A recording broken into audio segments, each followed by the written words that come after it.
Broers en susters, gemeente, ons as Christene deel almal ons Christen wêreld met 'n nie-Christen wêreld. Ons het kontak gedurig deur met mense wat nie Christene is nie, of dit is tussen kollegas, vreemdelinge miskien, familie, skoonfamilie. Ons kan nie wegkom van ons kontak met mense wat nie Christene is nie. En so het ons te maak dan met Christen vakansiedae en vakansiedae wat nie Christelik is nie. En dan elke jaar Halloween. Dis Halloween. As dit bedoel vir Christene, moet Christene aan Halloween deelneem of daarvan wegbly? Die ontstaan van die Halloween is baie lank gelede. Dit het ontstaan uit 'n Ierse antieke heidense fees met die naam van Samhain. En heidene wat dan aan hierdie fees deelgeneem het, broer en suster, het geglo dat daar 'n sluier is, 'n skeiding is tussen die wêreld van die lewendes en die wêreld van die dooies. En dan het hulle geglo teen hierdie tyd van die jaar, 31 Oktober om meer presies te wees, is daardie sluier, daai skeiding op sy dunste. En dan kan bose geeste en gode uit die bonatuurlike deur daardie sluier in ons wêreld inkom en vir daai mense kwaad aandoen. En dan het hulle 'n klomp goed gedoen om hulle te probeer beskerm teen daardie moontlikheid van kwaad. Hulle het byvoorbeeld offerandes gebring, hulle het groot vure aangesteek in die aand en hulle het geglo dat hierdie vure en hierdie offerandes sal hulle dan help beskerm teen bose geeste. Hulle het kostuums aangetrek om hulle te probeer vermom, sodat bose geeste wat uit is daarop om aan hulle kwaad te doen, dat hulle miskien hulle kan so vermom dat hulle nie herken nie. En dan het hulle voordeur koekies gelos. Dit het later bekend gestaan as soul cakes, sielekoekies, sê net maar, voor die voordeur, wat dan as 'n bose gees na hulle toe wil kom, dan sal hy miskien die koekie vat en besluit, nee, maar hy gaan nou nie die mense kwaad aandoen nie. En hierdie Ierse Samhain fees het met die tyd verchristelik deur die instel van 2 vakansiedae deur die Rooms-Katolieke Kerk. All Saints Day op 1 November en All Souls Day, verskoon die Afrikaans, op die 2 November. En dan die nag voor All Saints Day, met ander woorde die aand of die nag van die 31ste Oktober was dan Halloween gewees. En hierdie 2 vakansiedae was bedoel deur die Rooms-Katolieke Kerk dat hulle lidmate sou die hulle mense wat die afgelope jaar oorlede is, in herinnering bring en dat hulle ook sal dink en bid en dankie sê vir Christen martelare. Nou, uit die aard van die saak, broer en suster, kan 'n mens dit verstaan as jy die Rooms-Katolieke geloof verstaan. Meer pertinent wat hier ter sprake is die Rooms-Katolieke geloof in die vagevuur, purgatory. Hulle glo as 'n mens doodgaan, alle mense, gaan jy iewers in die lug na die vagevuur toe. Dis 'n plek waar almal brand. As jy 'n goeie mens was op aarde, dan brand jy net 'n bietjie en dan glip jy uit. Ons weet nie wanneer jy uitglip en hoe lank jy daar gaan bly nie, maar dan glip jy uit en gaan jy hemel toe. As jy baie slegte mens was, dan brand jy lank in die vagevuur en dan glip jy uit en dan gaan jy hel toe. So hierdie gebede was bedoel gewees vir mense se familielede wat dood is, wat miskien nog in die vagevuur is. En as ons dan 'n vakansiedag hou ter ere van hulle, en ons bid vir hulle, dan is die veronderstelling as die Rooms-Katolieke lidmate vir daai mense bid, dat hulle gouer uit die brand van die vagevuur sou ontsnap. Nou, uit die aard van die saak, broer en suster, is geen een en absoluut niks hiervan Bybels nie. So die res van die Rooms-Katolieke Kerk se gelowe is absoluut onbybels, en daarom kan hulle, volgens baie dominees, my ingesluit, nie beskou word as christelik nie. Ek moet liewes aangaan.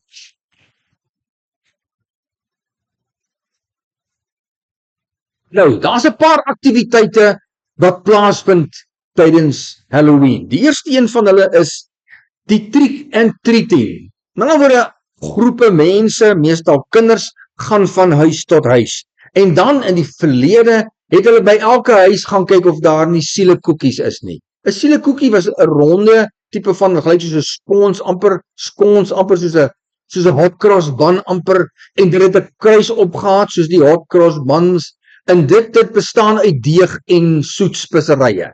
En dan het die tannies dit gebak en voor die deur gelos vir die kinders om te vind. En so het hulle dan by huis tot huis. Deesdae is dit lekker goed wat die kinders soek. Hulle gaan nog steeds van huis tot huis en hulle soek lekker goed of enige gebak wat ook al lekker is by huis. Nou, terwyl hierdie groepe van huis tot huis loop in die aand, wanneer dit donker is, dan dra hulle spesiale lanterns.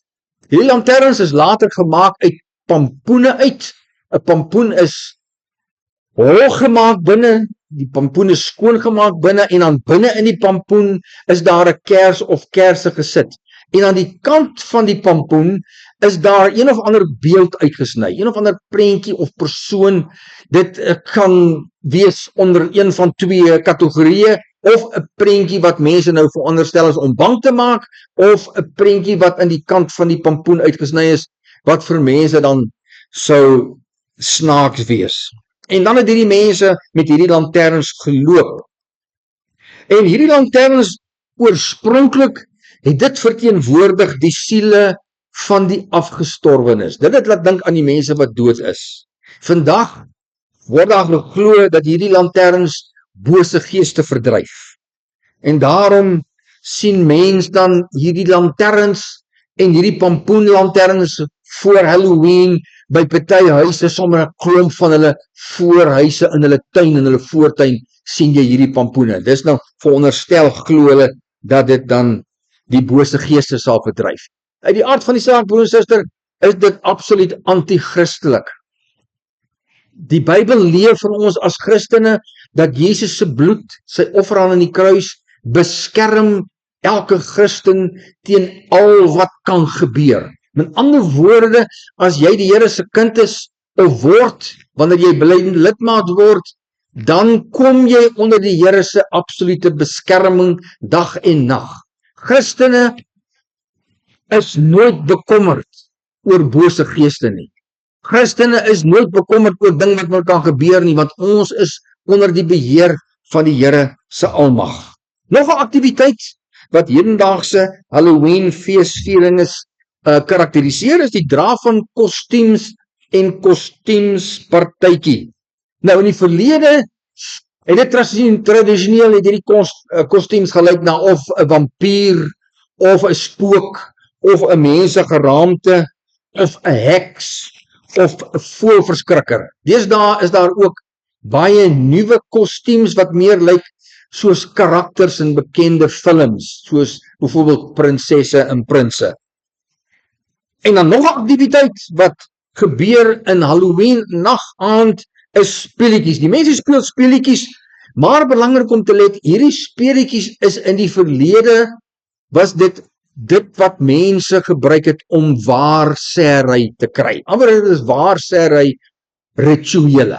Persoon het hierdie speletjie gedoen en dan het hy gewag vir 'n openbaring oor iets wat in die toekoms gaan gebeur met die mense wat hy by is, by daardie huise mense. Of dit nou en dit doen gehad gewoonlik met mense se afgesterwenheid, dat jy sou doodgaan of nie, dit het te doen met mense se huwelike, met hulle families ensovoorts. Hierdie waarsêry kom vandag algemeen voor tydens Halloween in lande soos Brittanje en Ierland. En dan gebruik hulle appels en haselneute in hierdie speletjies. Want hulle glo appels is 'n positiewe mag of 'n positiewe invloed ten opsigte van die wêreld van afgestorwenes en bose geeste. So dis ook 'n manier om bose geeste weg te hou van jou af. Haselneute assosieer hulle met goddelike wysheid. So as hulle die speletjie speel met die haselneute, gaan hulle nou baie slimmer word, soos wat die Here slimmer is, wat die Here ook al vir hulle is. En dan nog, spookstories word vertel en mense kyk na horror movies, gruwelflieks. Vandag kry ons 'n verskeidenheid wat betref die kerklike tradisie oor Halloween. Sommige kerkverbande hou op die nag, die aand van die 31 Oktober, Halloweensnag, hou hulle 'n gebedserediens.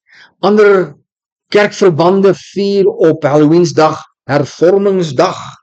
Daar is geen tekort, my broer en suster, aan Christene wat besorg is oor die hedendaagse viering van Halloween nie. Hulle reken, waarmee ons as Christene saamstem, dat Halloween vier en het soveel verband en hou soveel van die beginsels en gebruike van die heidendom in, dat dit daarom nie enigstens as Christelik beskou kan word nie. Halloween het ook daai te doen met die okkulte, waaroor ek heel wat gesels het, maar ek die wêreld van bose geeste en soos die heidendom glo, sekere gode.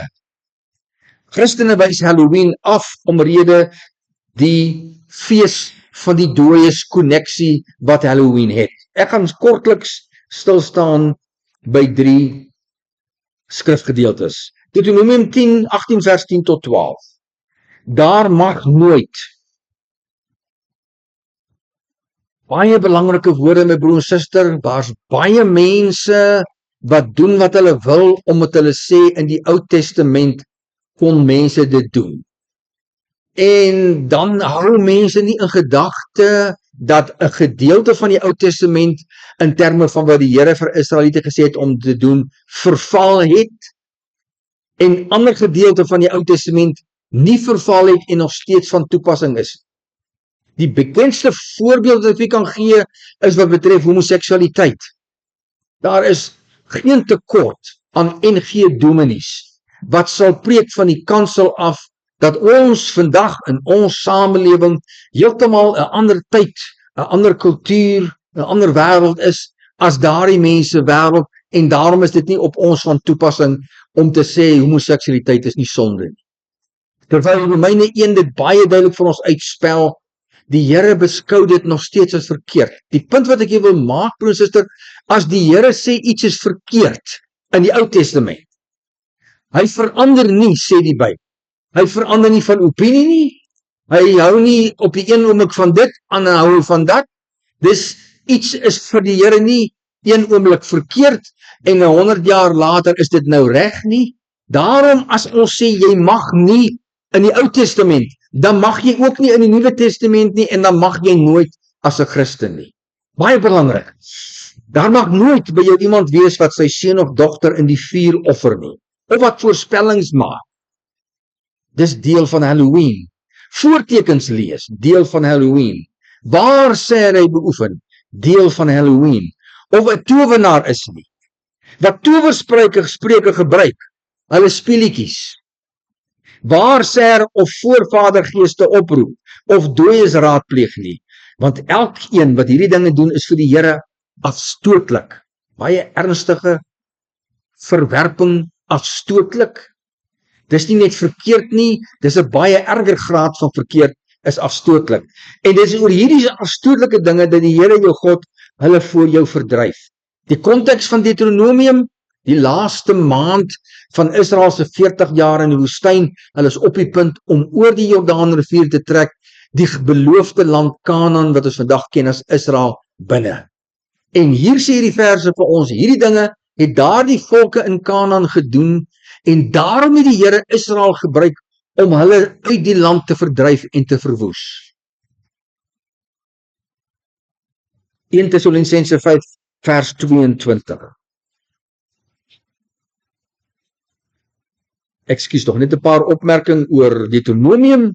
Ons sien hier die geweldige afkeer van die Here ten opsigte van enigiets wat te maak het met die bonatuurlike. Die Bybel vertel vir ons, Christene moet wegbly van die bonatuurlike. Die bonatuurlike, hierdie vers is baie duidelik uitgespel, heksery, waarsêry, towenary en oproep van dooies. Hierdie praktyke, my broersuster, ondermyn die Here se soewereiniteit, sy almag, sy opperheerskappy oor die wêreld van die bonatuurlike. Ons het niks daar te doen nie. En ook implisiet, dis die wêreld van die duiwel, waar hy sy mag uitoefen. Slegs die Here weet absoluut wat die toekoms inhou. In die Nuwe Testament, baie interessant, lees ons van bose geeste wat uit sommige mense gedryf is, en van hulle, na 'n bose gees uitgedryf is, kon nie meer die toekoms voorspel nie. Met ander woorde, ons verbind, en die Bybel verbind, mense wat die toekoms voorspel, aan 'n bose gees wat hulle die mag gee om te doen.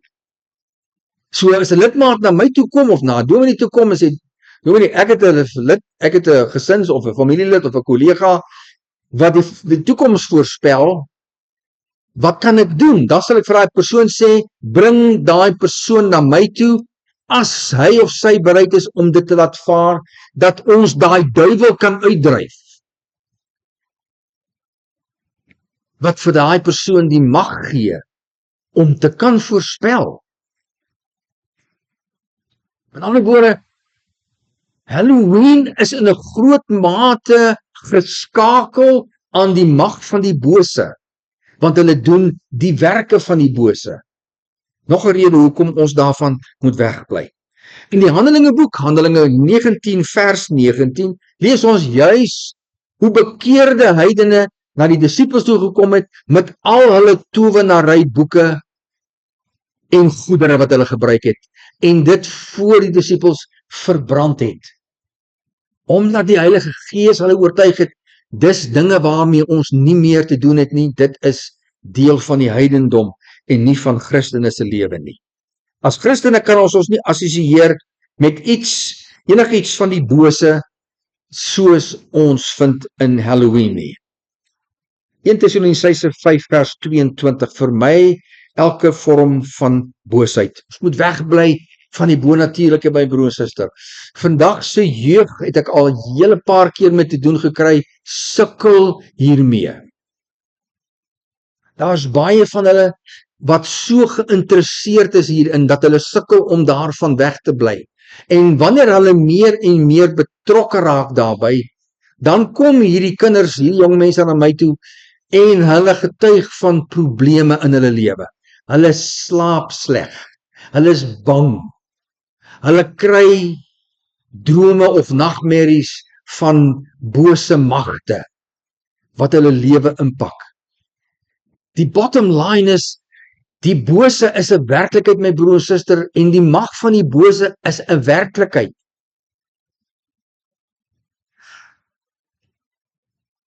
En jy moet pas op om nie daai deur oop te maak nie. Jy soek groot moeilikheid. En Halloween is in daardie voorportaal. Wat maak jy daar as 'n Christen? Enige assosiëring, my broer en suster, met Halloween praktyke is uit en uit onchristelik, die praktyke. Halloween gaan oor die dooies. Halloween vier die duisternis en die bose. Ons as Christene vier die Here en die lig wat vir ons lig bring in ons lewe. Boosheid kan nie pret wees nie. Al is dit iets wat onskuldig deel is van Halloween.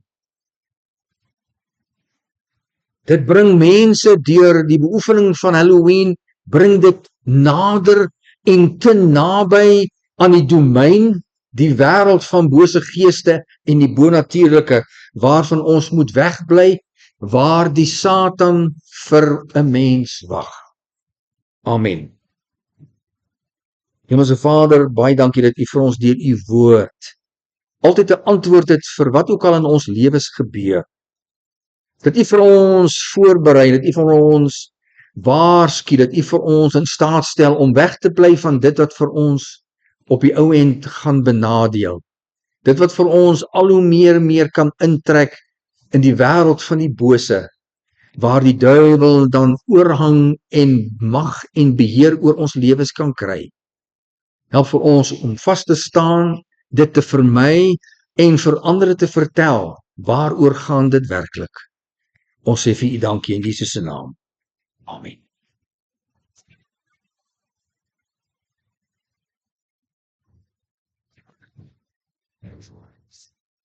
Ons gaan nou oor tot ons jaarlikse seremonie van die openbare belydenis van ons geloof, en ons vra nou die twee kandidate om in alfabetiese volgorde voor die kansel te verskyn.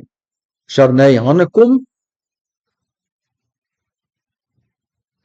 en Christel Sol.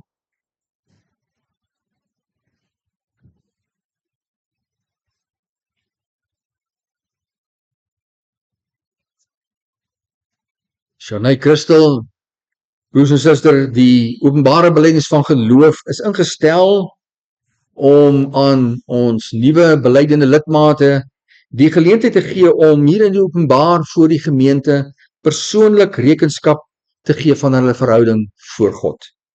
En om dan te antwoord op die Here se beloftes en om dan in 'n kontrak met die Here verbind te word.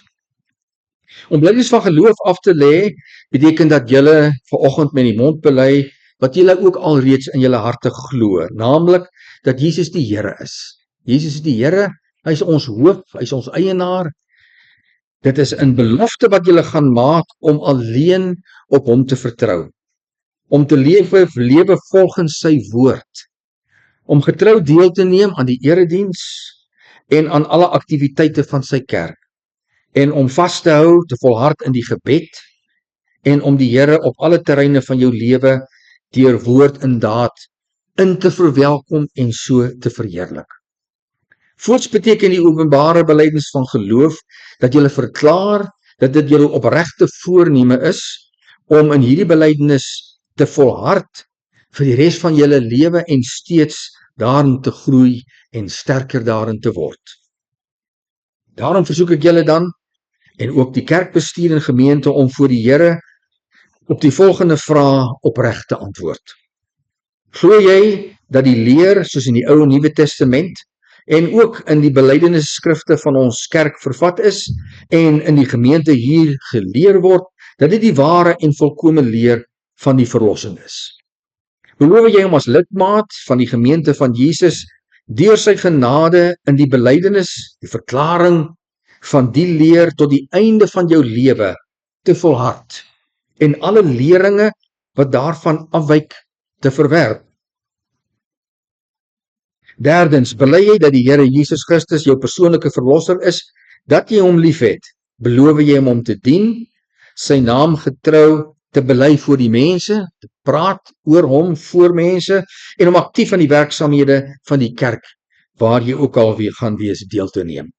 Aanvaar jy dat jou medegelowiges waar jy ook al gaan wees die verantwoordelikheid het om jou te help om op die regte pad te bly? Wat is hierop jou antwoord, Sharney? Christel?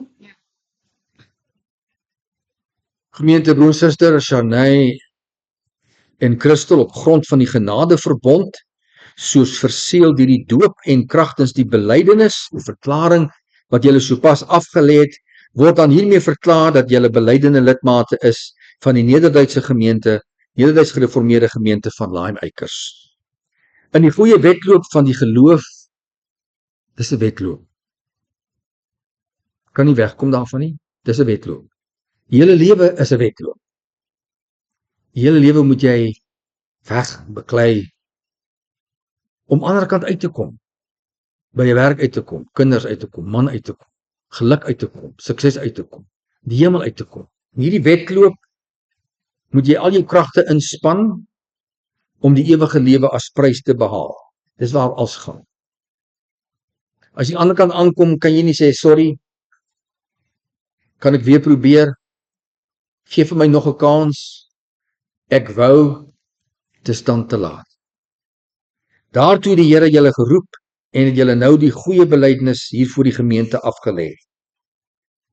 Gemeente sien om na die lidmate, ontvang hulle as medelede van die liggaam van Christus al hier. Moedig hulle aan tot liefde en geloof en bid vir hulle asseblief. Lief en liefde met mekaar saam, want ons Heiland het gesê, as julle mekaar lief het, sal almal weet dat julle disippels van my is. Hou vas aan die Here, dis 'n kontrak wat julle gesluit het. Die Bybel sê, soos ek oor en oor verduidelik het seker, omdat dit so belangrik is, dat dis beter as jy nie beloof as wat jy beloof nie doen nie. Baie belangrik. Soos wanneer jy getroud is, daai belofte mag jy nie verbreek nie. Dan's daar perde. As jy die gelofte met die Here verbreek, is daar pere. Dan kan jy niks staat maak. Dan kan jy hier vanaf Kimberley toe ry en glo en hoop jy kom veilig daaraan nie. Dan is alles daarmee. Hou by die gelofte, doen wat die Here van julle verwag en dit sal goed gaan met julle. Ek sê dit nie net omdat ek dit moet sê nie. Ek sê dit omdat ek dit ook uitgetoets het in my eie lewe. Ek het ook 'n groot deel van my lewe weggeloop van die Here af. En niks het uitgewerk. Tot ek terug is by hom en toe het alles skielik uitgewerk. So, ek praat uit ondervinding. Kom ons sluit die oë. Hemelse Vader, Here, ons dank U dat U steeds werk en steeds mense roep en bring om belydenis van hulle geloof in U te doen. Here, ons bid vir Shatney en Christel dat hulle deur U Heilige Gees in die toekoms al hoe sterker in hulle geloof sal groei en al hoe sterker aan Jesus en sy gemeente verbind sal word. Ons bid dat U vir hulle asseblief sal staande hou, Here, en sal laat groei in die geloof en kennis van ervaring van Jesus, dat hulle voortdurend U vir hulle sal lei tot 'n lewe van diens en gehoorsaamheid aan U, om kragtige getuies te wees in die wêreld waar hulle werk, waar mense vir hulle gaan sê dat die moslim geloof is wat werk, dat U vir hulle sal bewaar van versoeking, gee dat hulle in die laaste dag onder die skare van uitverkorenes in oorwinning voor U troon sal verskyn.